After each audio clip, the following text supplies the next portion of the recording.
Isa sa mga hinahangaang basketbolista noong dekada 90, si Nelson Asaytono.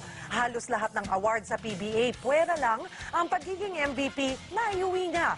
Nasaan na nga ba siya ngayon? Roda Magnaye, ikwento mo. Probinsyano at Tubong Mindoro ang itinuturing na isa sa pinakamagaling na manlalaro ng PBA, si Nelson Asaytono. Nagsimulang mag-basketball si Nelson sa University of Manila bilang estudyante. Matalong ako sa UM tsaka nag-champion ng UM.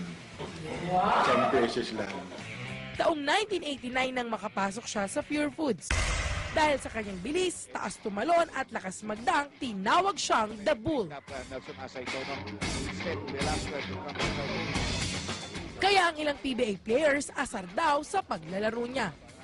April 7, 2005 nang gawin ni Nelson pang 12,268 point niya.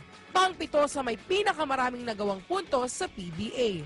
Actually, halos lahat ng award nakuha ko na eh. No? Ang isa lang talaga ang hindi ko nakuha, yung MVP. Sa paglipas ng panahon, tuluyang nagbago ang ikot ng bola sa buhay ni Nelson. Lalo na maghiwalay sila ng kanyang asawa. So, yun lang yung ano ko sa sarili ko na hindi nagkakaedad ako na hindi ako nakakabuo ng pamilya. Pero nandiyan yung mga bata, nandiyan lang yan eh. Kahit di niya kasama ang dalawang anak, saludo pa rin ng mga ito sa kanya. Super nice niya talaga. Dito at home and everything. Full-time employee sa isang networking company sa Ortigas, si Asaytono. Ang dating bad boy sa hardcourt, bumait at naging palakaibigan daw dahil sa uri ng trabaho niya ngayon.